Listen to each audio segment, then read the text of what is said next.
Graça e paz, meus irmãos e irmãs. Seja bem-vindo a mais uma aula da nossa Escola Bíblica Virtual. E hoje é a última aula dessa série, A Consumação dos Séculos. A nossa ideia nessa série foi falar sobre os eventos finais da história da humanidade, segundo os relatos bíblicos. E sempre foi dentro de uma proposta, claro, da nossa teologia, que a Igreja Presbiteriana Independente professa, que é a teologia reformada, dentro daquela visão que nós temos herdada ali da Confissão de Fé de Westminster. Claro que em todos os momentos sempre procurei mostrar os textos, que é isso que importa para nós, né? A gente tem um modo próprio de interpretar as Sagradas Escrituras, né? Que é através da nossa leitura histórico-gramatical. E então a interpretação que a gente procura dar é sempre a partir desse viés nos textos bíblicos mesmo. Então, eu não trouxe aqui para vocês muitos filósofos, não trouxe teólogos, não trouxe nada, porque o nosso interesse é saber o que a Bíblia diz a partir dessa leitura. Então a gente sempre mostrou os textos aí para que você pudesse, de fato, também acompanhar na sua Bíblia aquilo que nós trouxemos de ensino. E eu espero que tenha sido edificante para você, espero que tenha sido claro para você. Alguns temas são difíceis de compreender, alguns temas são polêmicos, porque existem interpretações diferentes, né? Mas eu particularmente acho que a nossa igreja, né, e a nossa proposta teológica é coerente com as Sagradas Escrituras, né? Claro que se não fosse coerente também não a professava, né? Mas eu tenho muita tranquilidade em acreditar que essas interpretações elas são coerentes com as Sagradas Escrituras. Essa foi a nossa intenção. E a nossa última aula hoje vai falar de dois temas também muito importantes aí que estão conectados um com o outro, porque é um evento um já muito colado com o outro, que é o juízo final e a construção ou a criação de novos céus e nova terra, né? Ou seja, a consumação do século, que é o tema geral da nossa lição, ela termina com esses dois eventos, né, de fato, e aí inicia-se aquilo que será a eternidade, né, depois desses dois eventos. Então, esse é o nosso tema hoje, e eu convido você a ler comigo um texto inicial. Vou ler 2 Pedro, capítulo 3, versículo 3 a 14. E aí nós vamos também abordar outros textos bíblicos para falar desse tema tão importante. Eu vou colocar aqui para que você leia juntamente comigo essa versão e assim nós vamos ler junto o texto. Pedro diz o seguinte: Antes de tudo saibam que, nos últimos dias, surgirão escarnecedores zombando e seguindo suas próprias paixões. Eles dirão: O que houve com a promessa da sua vinda? Desde que os antepassados morreram, tudo continua como desde o princípio da criação. Mas eles deliberadamente se esquecem de que há muito tempo, pela palavra de Deus, existiam céus e terra, esta formada de água e pela água. E pela água o mundo daquele tempo foi submerso e destruído.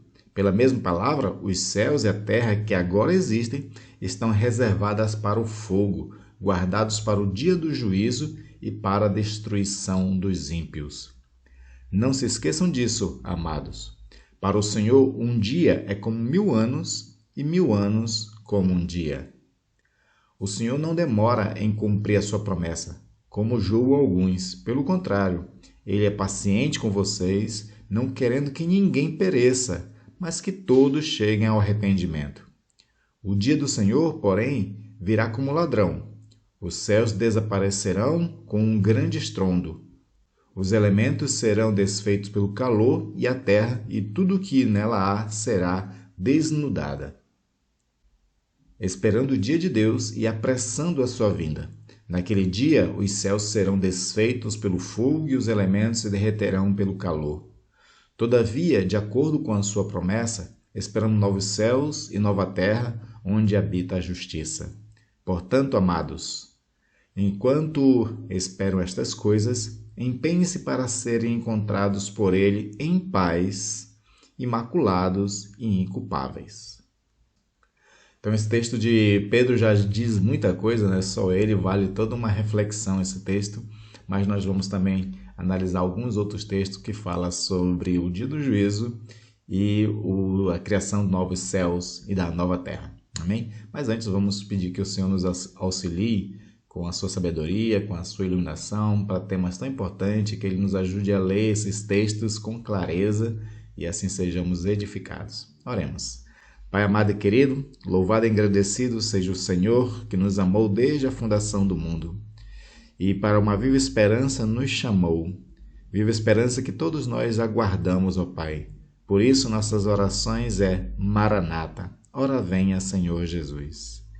E para que esse dia, quando chegar, não nos confunda, Senhor, que o Espírito Santo nos ajude a compreender os textos sagrados que tratam, Senhor, desse tempo, Deus, que também surgirá o anticristo, surgirá, Senhor, o ministério, o império da mentira e que muitos serão enganados, a qual o próprio Jesus alertou desde os apóstolos que ninguém vos engane.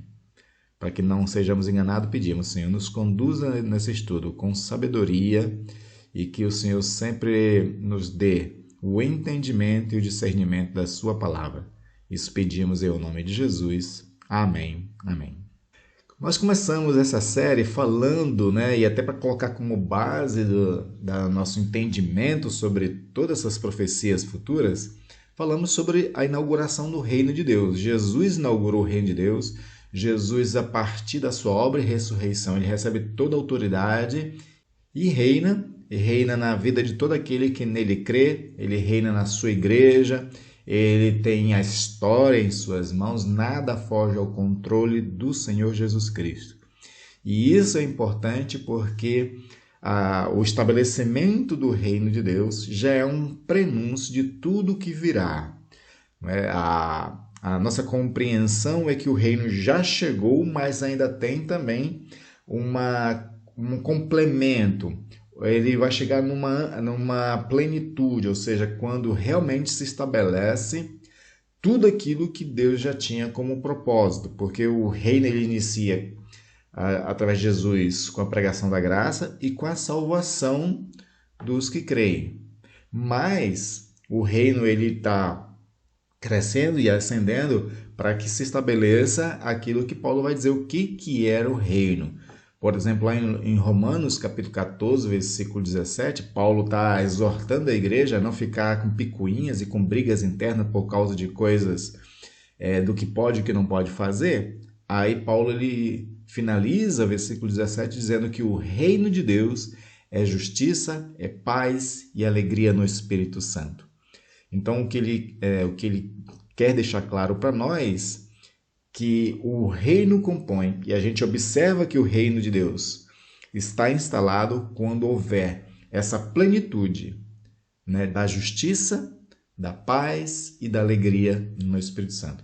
A gente já pode gozar desses elementos no presente século, antes da segunda vinda de Jesus, antes de estabelecer novos céus e nova terra, por conta da nossa fé. Da nossa fé, a gente participa da justiça que Deus estabeleceu em Cristo Jesus. Nós temos paz com Deus. Todos os nossos pecados foram perdoados. E a nossa confiança no Senhor faz com que a gente se alegre no Espírito Santo.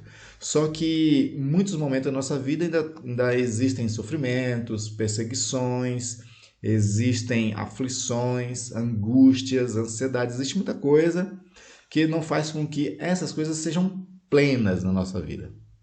Então chegará um tempo em que o reino será pleno. E aí haverá só justiça, paz e alegria no Espírito Santo. Não haverá mais choro, não haverá mais lágrimas, não haverá mais dores. Tudo aquilo que está lá em Apocalipse capítulo 20 e 21, quando fala desse novo céu, nova terra, quando chegam, não haverá mais as aflições da vida. Não existirá mais as adversidades na vida. Será um momento pleno do reino de Deus. Então ele ainda não está pleno, ele se tornará pleno, Então, por isso que nós falamos bastante no começo e demos ênfase de vez em quando sobre a questão do reino de Deus instalado por Jesus, porque é a partir dessa compreensão que nós vamos entender também as profecias, como nós já vimos até aqui, né? Pensar, interpretar essas profecias sem a equação, sem colocar, né, o reino de Deus como forma de entendimento, faz com que a gente interprete totalmente errado e se perca naquela questão de datas, de milênios, aquelas coisas todas, né? Então, como eu falei anteriormente, o reino de Jesus Cristo inaugura o seu reino milenial, e o milênio ali é só um símbolo para uma longa temporalidade e para um tempo perfeito, completo, que o Senhor tem já designado por sua própria glória e virtude, como Jesus fala aos discípulos, né? Que Deus estabeleceu as suas datas por sua própria glória e plenitude. Então, nós começamos falando sobre o reino de Deus e você nunca pode perder de foco isso, né? E aí eu quero, para a gente ter um vislumbre, uma ideia, né, sobre essa questão de que o reino foi inaugurado, mas que ele pretende chegar a uma plenitude. Aí eu vou ler para você agora 1 Coríntios 15, versículo 24 a 26. Olha o que Paulo diz. Então virá o fim, quando ele entregar o reino a Deus, o Pai, depois de ter destruído todo domínio, autoridade e poder. Pois é necessário que ele reine até que todos os seus inimigos sejam postos debaixo dos seus pés. O último inimigo a ser destruído é a morte. Ou seja, Jesus inaugura o reino, Jesus começa a reinar e ele tem algumas tarefas, Jesus, né? A teologia fala da Mission Dei, que Deus tem uma missão, né, no mundo, salvando pecadores, mas Jesus Cristo também tem uma missão em particular, né? E a missão em particular de Jesus é pôr todos os inimigos debaixo dos seus pés. Todos os inimigos, inclusive, que foram causa de toda a desordem no mundo, da boa criação de Deus. Então, o Senhor ele tem toda a autoridade e ele está nesse processo destruindo, né, esses poderes malignos e também vai vencer a morte. Jesus ele já dá um primeiro momento de vitória sobre a morte quando ele mesmo ressuscita dentre os mortos, né? Lá em João, Jesus, ele falando aos fariseus, ele diz assim que ele tem poder de dar a sua vida, mas também de tomá-la de volta. Então ele deu a vida dele por nós na cruz do Calvário, mas no terceiro dia ele tomou ela de volta, ele saiu dos mortos. A morte não tinha domínio sobre Jesus, que é isso que Pedro diz, né? No seu primeiro sermão lá de Atos, capítulo 2, quando diz que a morte não podia reter o autor da vida. Eu acho lindo essa tradução daquele texto, né? Que a morte não podia reter o autor da vida. Só que agora Jesus está num propósito também de destruir completamente a morte para que não só ele, né, tenha vitória sobre a morte, mas que ele quer dar a vitória da morte para todos. Porque a promessa de Jesus é todo aquele que nele crê não perecer e ter a vida eterna. Né? Jesus diz, eu sou a ressurreição e a vida, aquele que crê em mim jamais morrerá. Então é uma promessa de Jesus que aquele que nele crê não terá a morte. E aí eu quero esclarecer aqui que é a questão da segunda morte que Jesus está se referindo, né? Porque tem duas mortes, assim como tem duas vidas na Bíblia, né? Também tem duas mortes. Lembra das duas vidas que eu falei? Tem a vida biológica, né? Que é baseada nessa nossa vida no corpo. E tem a vida Zoe, que é uma expressão que Jesus usa para a vida eterna. Da mesma forma, também existem duas mortes. Existe a primeira morte, que é a morte do corpo, né? Da morte biológica. E existe a segunda morte, que vai ser dada no juízo final, né, para aqueles que serão condenados. Aí, né, é a morte eterna que é chamado, né? Por isso que alguns até acreditam na aniquilação da alma, né, de que a segunda morte representa a aniquilação da alma. Isso é um assunto bem complexo, bem complicado, eu acho que não nos interessa, né? Nós pretendemos, principalmente, eu até já abordei alguma coisa sobre essa questão antes também, né, em vídeos anteriores.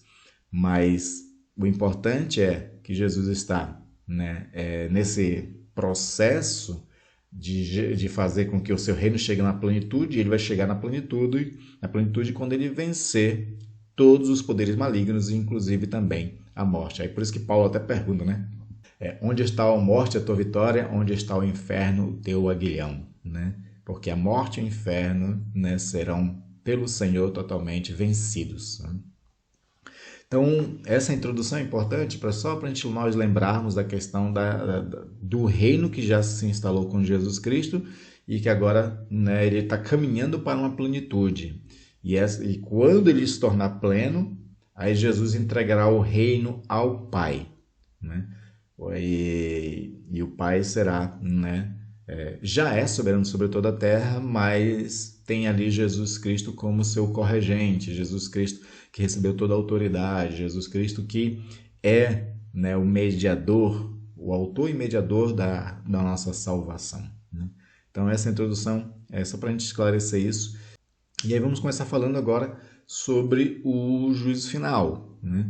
Nós já falamos sobre a vinda do Anticristo, sobre a vinda de Jesus, falamos de vários temas sobre a questão da grande tribulação. Então, quando Jesus vem, automaticamente começa o juízo final. Quando Jesus vem, todos os mortos vão ressuscitar. Né? Os vivos serão transformados no abrir e fechar de olhos com corpos glorificados. E aí se instalará um grande tribunal, se instalará, né, um trono, que a Bíblia chama de trono branco, e aí, né, começará o julgamento. Eu quero ler essa passagem para você de Apocalipse capítulo 14, versículos 6 e 7, onde fala dessa instalação desse tribunal. Lá, João diz o seguinte: então vi outro anjo que voava pelo céu e tinha na mão o evangelho eterno para proclamar aos que habitam na terra, a toda nação, tribo, língua e povo. Ele disse em alta voz: temam a Deus e glorifiquem-no, pois chegou a hora do seu juízo. Adorem aquele que fez os céus e a terra, o mar e as fontes das águas. Então aqui no Apocalipse capítulo 14 começa a registrar um chamado, né, do momento que vai se iniciar. E o que vai se iniciar agora é a hora do juízo, como a expressão está dizendo aqui. Né? E aí ele dá, né, as credenciais daquele que vai julgar, ou seja, aquele que fez os céus, a terra, o mar e as fontes das águas. Né? E a eles deve ser primeiro temido e depois adorado. Né? E de fato, Paulo fala sobre essa questão, né, lá em Filipenses, quando diz assim que Jesus Cristo, pelo fato de ter sido obediente até a morte de cruz, Deus o exaltou sobremaneira, né, fazendo assentar-se à sua direita, onde ele recebe toda a autoridade e poder, e todos depois, né, vão dobrar os joelhos diante dele e dizer que só Jesus é o Senhor para a glória de Deus o Pai. Então todos reconhecerão e todos adorarão, né, a Jesus nesse momento. Então o texto é uma convocação, é um chamado para esse momento. Aí lá no Apocalipse capítulo 20, versículo 11, dá uma descrição um pouco melhor também desse momento. Diz o seguinte: depois vi um grande trono branco e aquele que nele estava assentado. A terra e o céu fugiram da sua presença e não se encontrou lugar para eles.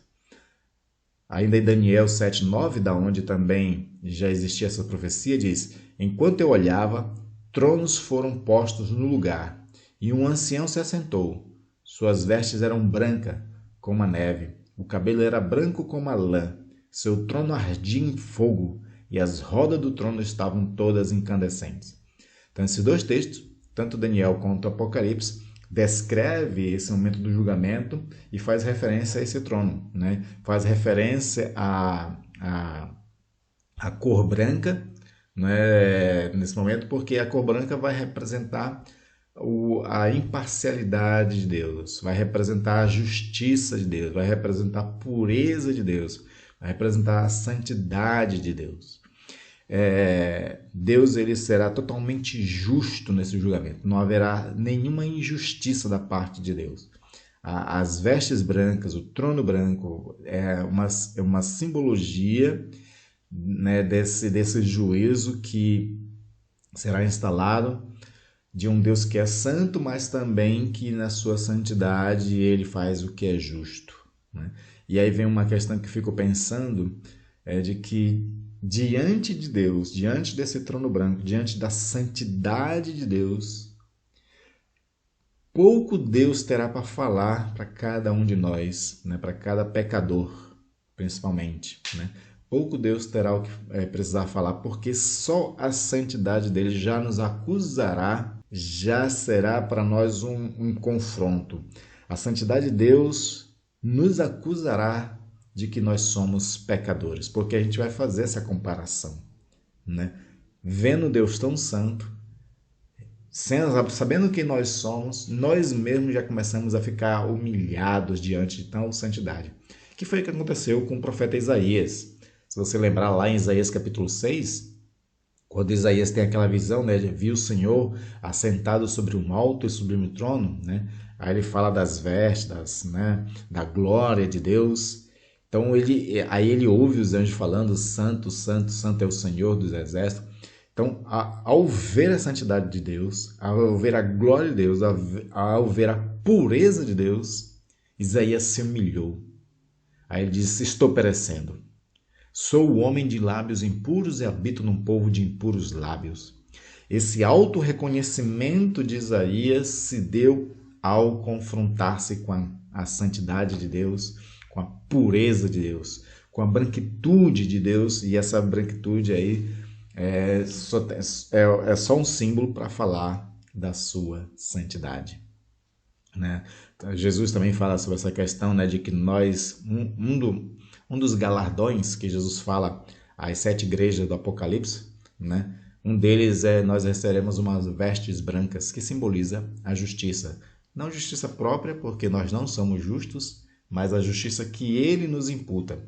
A justiça de Cristo, a santidade de Cristo, ela é atribuída a nós através da sua morte e ressurreição, que é a única forma de nós nos tornarmos justos. É o Senhor nos justificando, né? Então o juízo está instalado. O trono está instalado. As pessoas foram convocadas para estar diante de Deus e elas serão julgadas. E aí é interessante que a Bíblia dá indícios sobre os julgamentos dos gentios não convertidos, dos judeus que não se converteram a Jesus Cristo, né? E também, claro, né, uma espécie de julgamento, não deixa de ser, uma espécie de julgamento para os eleitos, né, para os convertidos, né? Então, por exemplo, os gentios não convertidos, no tribunal, no seu julgamento, o que será usado contra eles, além dessa questão que eu falei, né, de que a própria santidade de Deus já faz com que eles reconheçam sua pecaminosidade, mas a lei que será aplicada para o julgamento dos gentios não convertidos é a lei natural. É a lei natural. Então eu vou ler para você aqui duas passagens, uma de Romanos 2, 5 e outra de Romanos 1, 19 e 20. Olha só o que Paulo diz lá. Diz assim: contudo, por causa da sua teimosia e do seu coração obstinado, você está acumulando ira contra si mesmo para o dia da ira de Deus, quando se revelará o seu justo julgamento. Aí Romanos 1, 19 e 20 diz: pois o que de Deus se pode conhecer é manifesto entre eles, porque Deus lhes manifestou. Pois desde a criação do mundo, os atributos invisíveis de Deus, seu eterno poder e sua natureza divina, têm sido vistos claramente, sendo compreendidos por meio das coisas criadas, de forma que tais homens são indesculpáveis. Ainda nessas passagens, também Paulo fala da questão de que Deus colocou a lei em nossos corações. Todo ser humano sabe o que é certo e sabe o que é errado. E é assim mesmo, como ele está dizendo aqui, né, por causa da teimosia, mesmo sabendo o que é certo, sabendo o que é errado, por causa da sua teimosia, por ter um coração obstinado para o pecado, essas pessoas estão acumulando a ira de Deus para si mesmo. Então, no dia do juízo, essas pessoas não têm como se considerar, né, desculpáveis diante de Deus. Elas são indesculpáveis porque os céus manifestam a glória de Deus, o firmamento anuncia as obras das suas mãos. A criação é aquilo que nós chamamos de uma lei natural, né? O próprio Deus coloca a semente do que é certo e errado no nosso coração.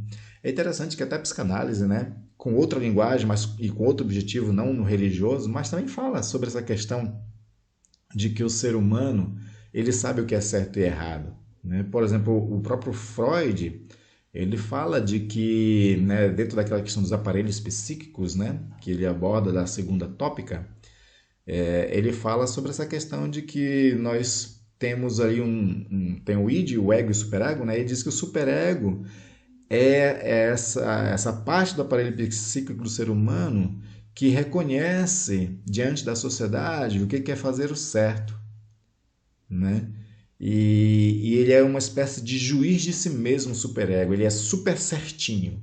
Aí o ego é que coloca um equilíbrio entre o id e o superego. E o id é justamente o lado mais primitivo e instintivo do ser humano, onde ele é movido pelas paixões, e essas paixões podem ser, né, aí a busca dos prazeres, né? Na verdade é isso que a psicanálise diz. E nessas buscas dos prazeres, né, se não for o superego ali restringindo, né, faria com que o ser humano vivesse que nem um animal louco, né, fazendo tudo que lhe dá na telha, sem medir as consequências, sem frear certas situações que poderia fazer mal para o próximo, inclusive e para si mesmo, né?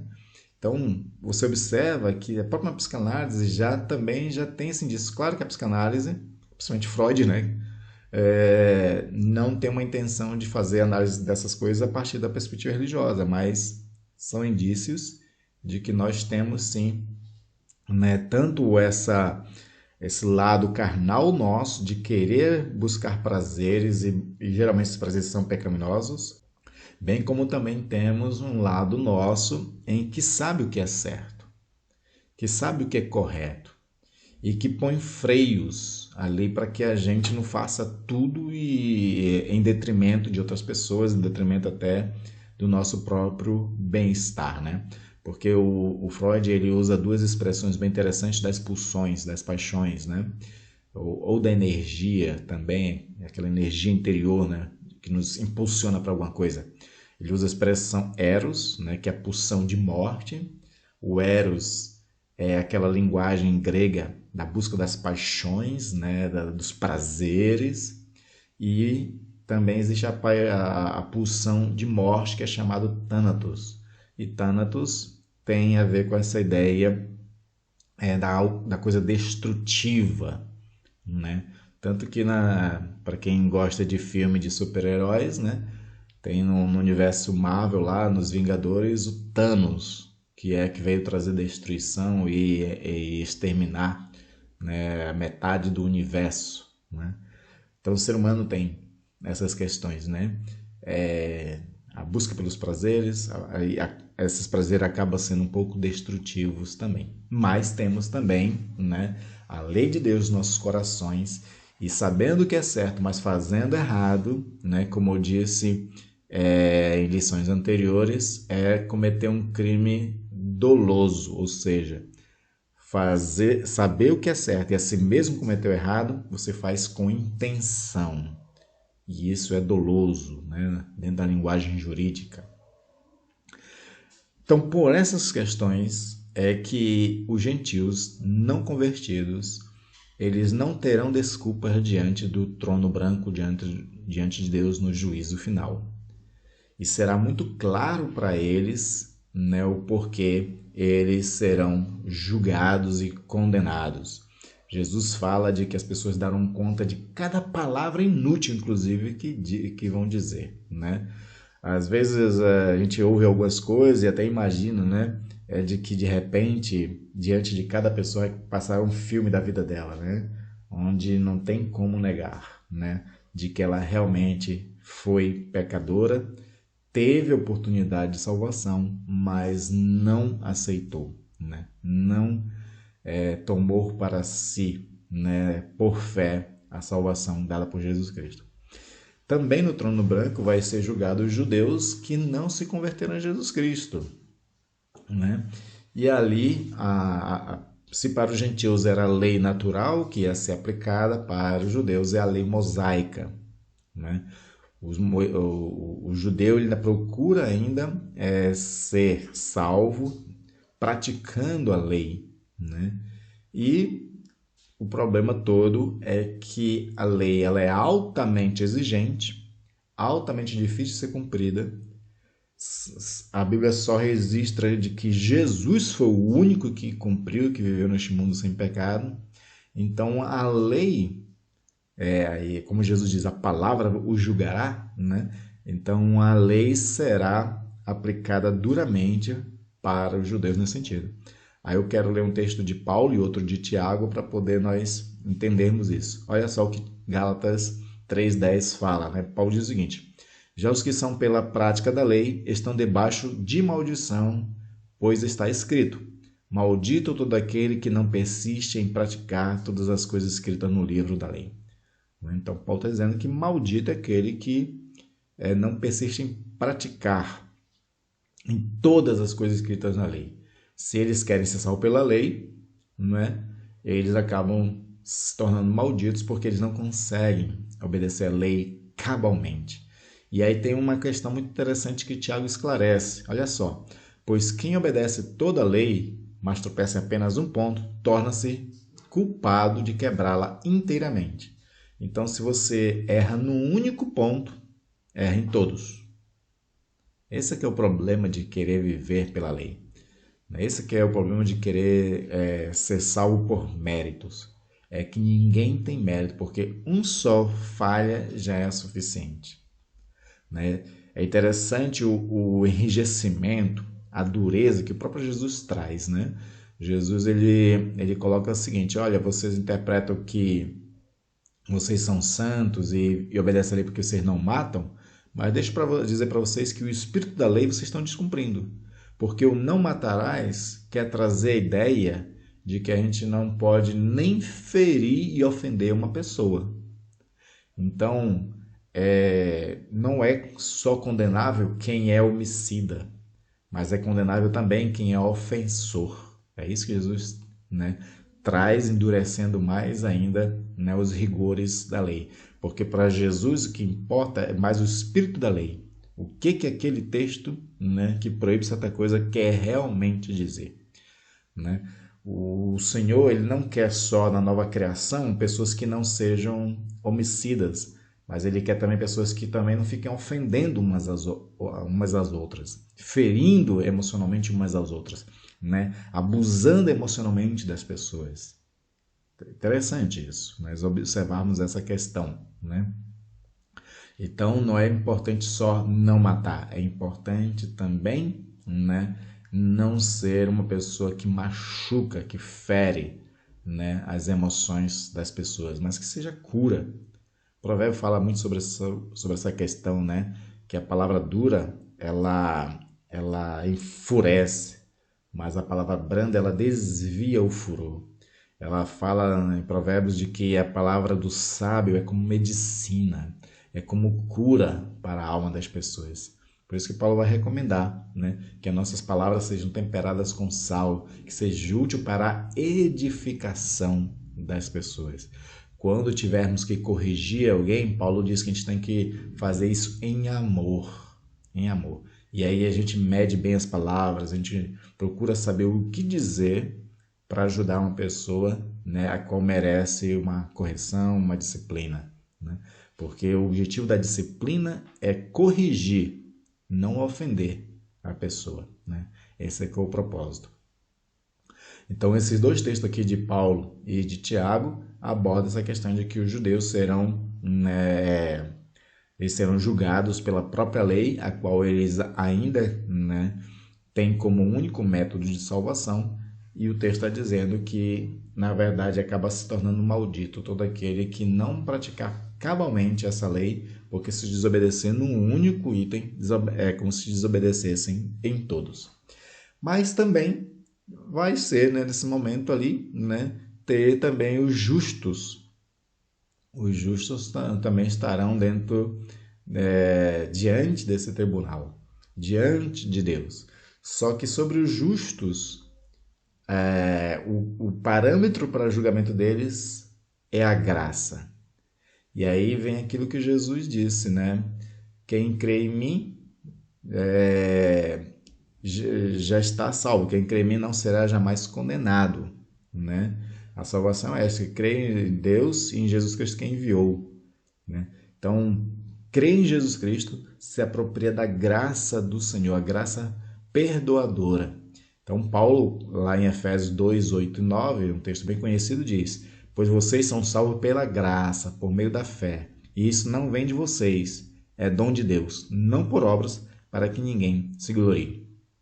Então, a medida do julgamento dos cristãos convertidos, né, de todo aquele que se converteu, é se ele se apropriou da graça por intermédio da fé, né? E claro, né, vai ter um outro tipo de julgamento também para os crentes, né? Mas eu vou abordar um pouquinho mais para frente.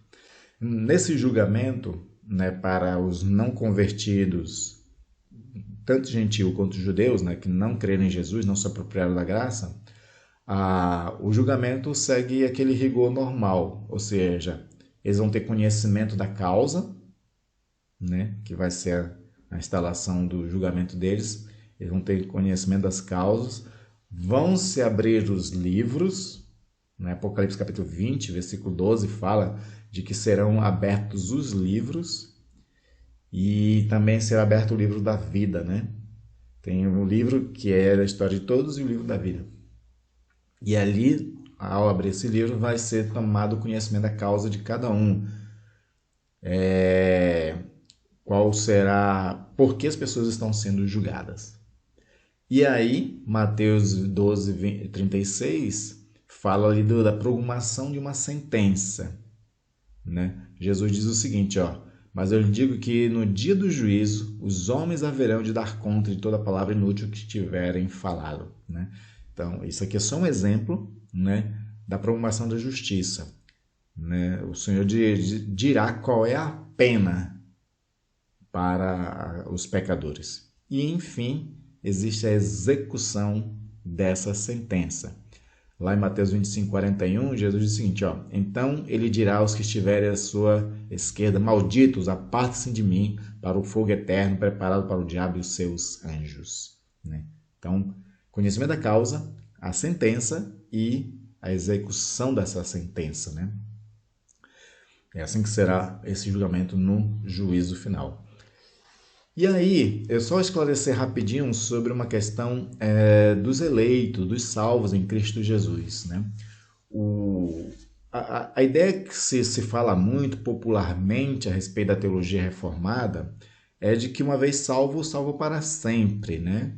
E aí fica aquelas discussões, aquelas questões, é a pessoa que está em pecado, né? Não sei o que e tal, essas coisas todas, né? Eu tenho aqui no nosso canal do YouTube muitos estudos sobre a ordem da salvação, onde nós falamos sobre essa questão da perseverança dos santos, né, em que Deus ajuda os santos a perseverarem na fé até o final. Às vezes eles podem cair em alguns momentos, fraquejar, pecar, mas logo eles se arrependem, confessam. O Senhor é poderoso, como Paulo diz lá aos Romanos capítulo 14, né? O Senhor é poderoso para erguer aquele que caiu, né? Então tem todas essas questões que as pessoas discutem, né? A lógica que eu sempre costumo ensinar é o seguinte: o verdadeiramente salvo, ele não tem prazer no pecado. O verdadeiro salvo é aquele que os frutos demonstram a prática da justiça, né? Os verdadeiros salvos. Se esse verdadeiro salvo, ele comete de vez em quando um pecado aqui e acolá, ele se arrepende, o Senhor perdoa, né? Isso é a coisa normal acontecer. Cair de vez e não se erguer mais é um indício, né, provável, né, de que talvez nunca fosse um eleito. João diz isso numa das suas epístolas, né, ele diz assim que saiu do meio de nós porque nunca foram um dos nossos. Então essa aqui seria a lógica. E a gente sabe que no reino de Deus, né, Jesus diz que existe joio e trigo, né? Jesus planta o trigo, né? Uma das parábolas ele fala sobre isso. E no meio lá, né, da plantação vem o inimigo e planta o joio também. E para quem entende um pouquinho de agricultura, né, sabe que existe muita similaridade entre trigo e joio. A diferença é que um tem fruto, o outro não. Um serve para fazer pão e outras coisas, o outro não serve para nada, né? Então, existem essas questões. E para esse crente salvo, eleito, arrependido, que quando peca, confessa e deixa, alcançando a misericórdia do Senhor, para todos esses eleitos terá um tribunal também. Paulo chama isso de tribunal de Cristo. Nesse tribunal de Cristo nós vamos receber galardões, né? Ou não. E aí eu vou esclarecer isso mais para frente. Mas antes vamos falar sobre a questão da nova criação, né? Dos novos céus e da nova terra. O primeiro texto que eu quero ler sobre isso é de Atos capítulo 3, versículo 19 a 21, onde é dito o seguinte: Arrependei-vos, pois, e convertei-vos, para serem cancelados os vossos pecados, a qual é necessário que o céu receba até aos tempos da restauração de todas as coisas, de que Deus falou por boca de seus santos profetas desde a antiguidade. Então aqui Pedro, ao pregar, ele está falando, né, de um tempo de restauração de todas as coisas. E isso inclui toda a criação. A criação toda será restaurada, né? Existe uma discussão se o planeta que nós temos, na criação que nós temos, ela vai receber só uma renovação ou se ela será completamente destruída e surgir alguma coisa nova, ex nihilo, ou seja, uma coisa do nada, né? Totalmente nova mesmo. Existem esses debates. Eu acho que esses debates são infrutíferos, não nos levam a nada. O que importa para nós é que nós viveremos novos céus, nova terra, um mundo totalmente transformado, muito melhor. Se o mundo que nós temos, que a gente destrói, é bom, né? E lembra lá de Gênesis capítulo 1, quando Deus finaliza todas as coisas assim, viu Deus que tudo que fizer era muito bom? Então, essa nova criação será muito superior. Isso que interessa para nós, né? Mas então fica essas discussões se vai ser só restaurado ou se vai ser algo totalmente novo, né? Pedro fala nessa pregação de que serão restauradas todas as coisas, né? Mas na sua epístola ele fala de que serão novos céus e nova terra. Então fica essas questões para nós, mas o que interessa para nós é que será algo extremamente maravilhoso para nós vivermos, a qual o Senhor está preparando. Lembra nas despedidas que Jesus está dando, né, aos discípulos em João capítulo 14 até o 16, né, são um momento de discurso de despedida de Jesus. E lá Jesus diz assim que eu vou preparar-vos lugar para aonde eu estiver, vocês estejam também. Então o Senhor está preparando esse lugar para nós, né?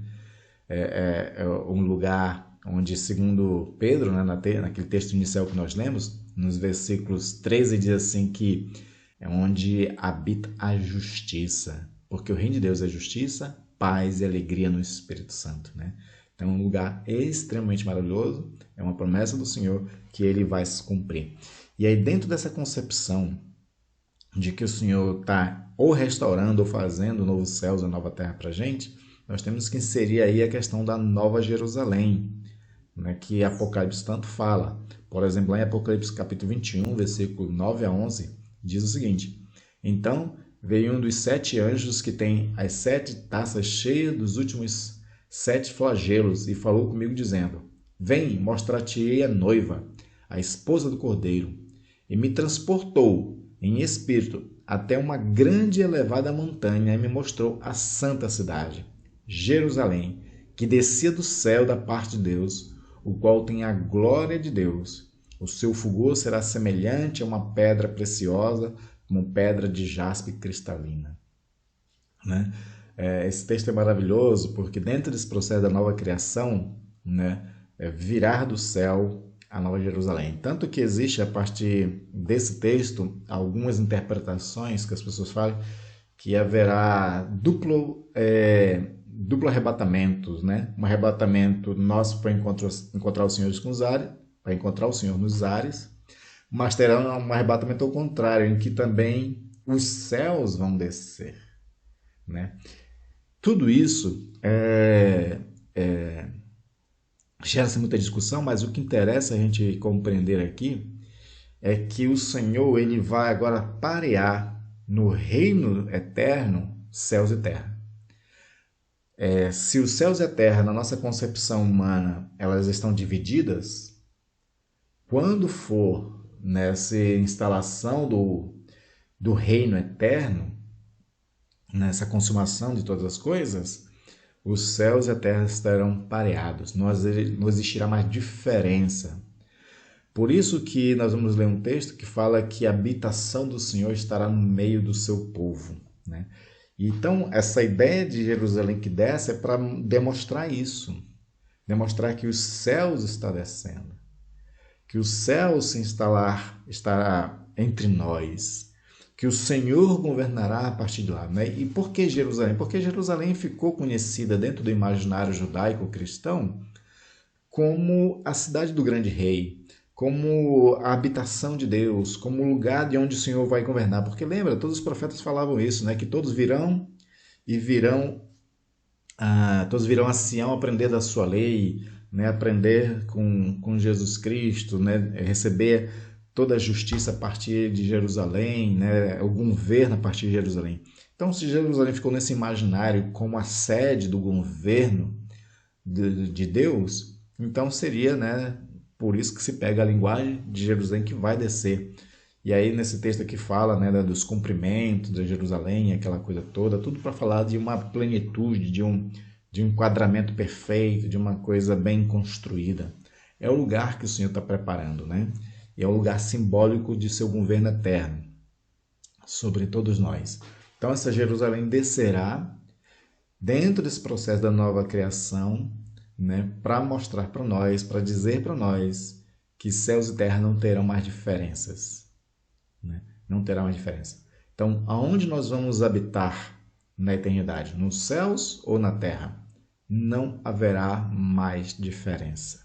Essa que é a grande questão, né? Que a nossa mente não consegue compreender, né? Porque, a princípio, uma coisa que a gente já tem que entender é que o céu não é um lugar lá em cima, né? Se fosse um lugar lá em cima, onde a gente pudesse pegar uma nave, né? Um foguete, e todos iriam. Mas não é um lugar lá em cima. O céu é a habitação de Deus, o lugar para nós invisível.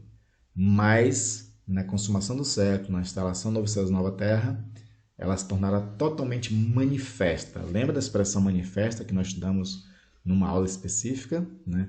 Os céus se tornarão totalmente manifestos. Céus e terras estarão pareados, né? E nós seremos habitantes dessa realidade nova em que o Senhor está fazendo, né?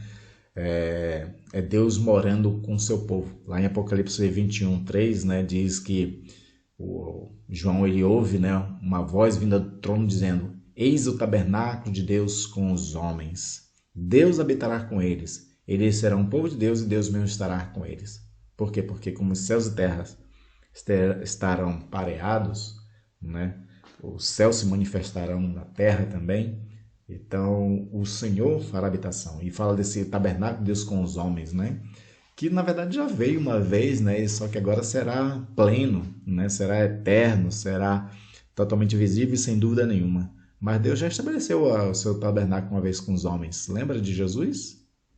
Né? João diz isso lá em João capítulo 1, versículo 12, né? Que Deus habitou entre nós. Né? Deus fez morada entre nós através de Jesus Cristo. Jesus era o tabernáculo de Deus na terra, né? Jesus era a perfeita morada, o perfeito templo de Deus na terra. Então ele já habitou entre nós, só que agora na eternidade será de forma inconteste, né? Todos saberemos que o Senhor está ali. E assim os justos entrarão no seu gozo eternamente, nessa instalação de novos céus e uma nova terra. Eu fico imaginando da capacidade criativa de Deus, né? Esse mundo que nós temos, planeta Terra, né, ele tem lugares lindos e maravilhosos, né? Lugares que a gente para e olha e fica vislumbrado, né? Vem à memória, de fato, o texto lá do Salmo 19, né? Os céus manifestam a glória de Deus e o firmamento as obras de suas mãos. A beleza, tudo mostra a Deus, né? Pena que o ser humano está destruindo boa parte dessa natureza, bela natureza de Deus. Então eu fico imaginando, se Deus foi criativo para criar este mundo, eu fico imaginando agora a criatividade dele para o próximo mundo, né? Para essa nova criação que ele vai nos dar, né? Imagina o quão lindo, o quão maravilhoso, o quão perfeito será, né? Fico imaginando essas coisas. Mas depois que Deus instalar tudo isso, né, aí os justos vão receber a sua recompensa. Lembra que eu estava começando a falar sobre a questão do tribunal de Cristo? O tribunal de Cristo, ele é um tribunal para recompensa de galardão. Por quê? Porque os eleitos em Cristo Jesus, aos quais não haja mais nenhuma condenação, eles não precisam passar pelo trono branco, pelo juízo final. Por quê? Porque a graça já está sobre eles, né? Nem a lei natural, nem a lei mosaica tem poder de condenar aqueles a qual a graça salvou por intermédio da fé em Jesus Cristo. Então, o que nós temos é aquilo que Paulo chama de tribunal de Cristo, onde será examinado as nossas obras no corpo. E aí eu vou trazer para você um texto de 2 Coríntios 5,10, onde Paulo diz o seguinte: porque importa que todos nós compareçamos perante o tribunal de Cristo, para que cada um receba segundo o bem ou mal que tiver feito por meio do corpo. Então Paulo está dizendo aqui que nós importamos passar por esse tribunal para sermos premiados pelas obras que fizemos no corpo, né? Ele fala pelas obras boas ou mais. A lógica de Paulo é o seguinte, né?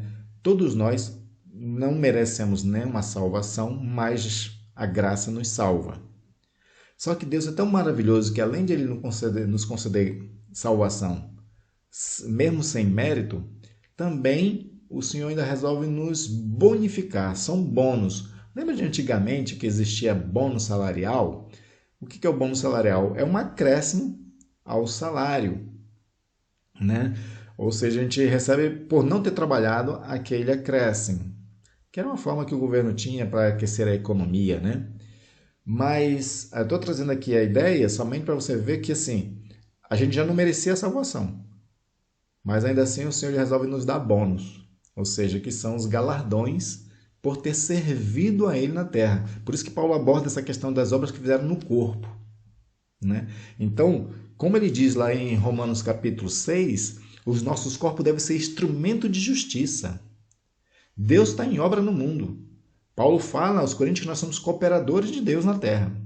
Então, se a gente usa o nosso corpo como instrumento de justiça e coopera com Deus na missão do Senhor, o Senhor nos dá galardão por isso. E aí Paulo fala de que as obras serão testadas.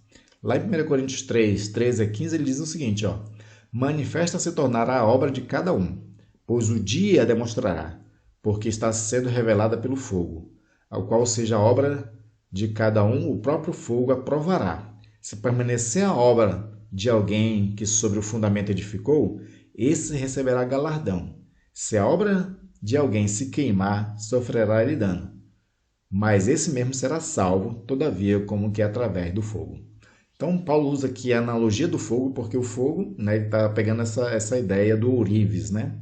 O fogo, ele prova o metal, se o metal é puro ou se o metal não é impuro, né? Paulo vai usar a expressão de que existem obras que podem ser similares ao ouro, prata e bronze, que o fogo purifica esses elementos. O fogo demonstra a qualidade desses elementos, mas o fogo ele destrói aquilo que é de madeira, de feno e palha. E Paulo diz isso, né, que tem obras que podem ser consideradas como madeira, feno e palha. Aí o fogo, que é só uma analogia que ele está usando, né, vai provar tudo isso, vai provar nossas obras. Se as nossas obras permanecem, se aquilo que nós fizemos para glorificar a Deus aqui na terra, né, for provado como bom, né, porque aí lembra aquela questão da intenção, né? Servir a Deus é muito importante, servir com boa intenção mais importante ainda, porque servir a Deus com intenções escusas, como por exemplo vanglória, elogios, busca por poder, né? todas essas outras coisas, o Senhor disse que a gente já recebe na terra. Lembra que Jesus fala sobre isso, né?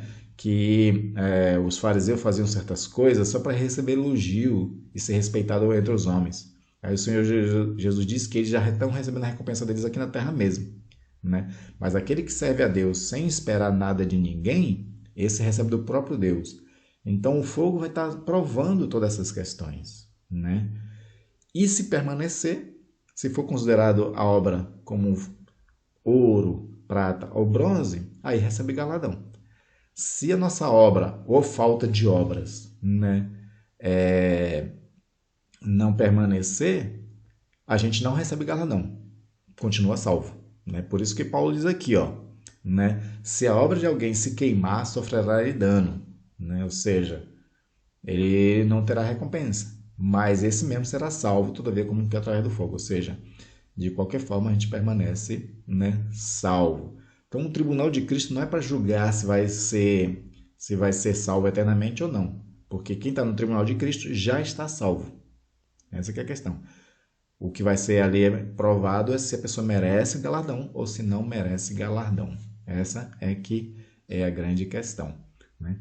Então nós falamos aqui, para encerrar essa aula, né, sobre o juízo final, né, como acontecerá esse juízo final, a instalação desse juízo, a santidade de Deus diante de pecadores, né? A lei natural vai julgar os não convertidos, que são gentios. A lei mosaica vai julgar os judeus não convertidos. A graça salvará os eleitos que tiveram fé em Jesus Cristo, né? Também falamos sobre a questão do novo céu e nova terra, né? Em que o Senhor vai estar criando algo novo para nós e Ele fará habitação entre nós, né? Nós vamos gozar da presença de Deus. Lá no final de Apocalipse fala, né? Dá umas descrições belas sobre o novo céu, sobre a nova terra, né? De mar de jaspe, né? De ruas de ouro. A gente tem que entender que essa linguagem é uma linguagem simbólica para falar de um lugar lindo, perfeito e belo que será a nossa morada eterna. E além de a gente desfrutar, né, desse lugar lindo, perfeito, maravilhoso, com a presença de Deus, ainda vamos receber bônus que serão os galardões. E os galardões, né, Jesus já citou alguns nas 7 cartas às igrejas do Apocalipse, ali, né, ele cita alguns desses galardões, mas existe ali muito mais a quais Deus tem para cada um de nós. Amém? Eu quero encerrar essa aula e essa série de estudos, né, com um texto de Paulo aos Romanos para nos dar ali esperança, gozo e que a gente aguarde e deseje a vinda do Senhor e a consumação dos séculos para que a gente possa desfrutar, né, de uma nova realidade completamente maravilhosa que Deus tem para nós, né? O texto de Romanos 15:13 é o seguinte: E o Deus da esperança vos encha de todo gozo e paz no vosso crer, para que sejais ricos de esperança no poder do Espírito Santo, né? Que a esperança enche você de todo gozo, de toda alegria, toda paz, né? Que a vossa fé gere em vocês rica esperança no poder do Espírito Santo, para que você possa enfrentar todas as adversidades e as aflições que ainda vamos ter até a vinda do Senhor e Salvador Jesus Cristo.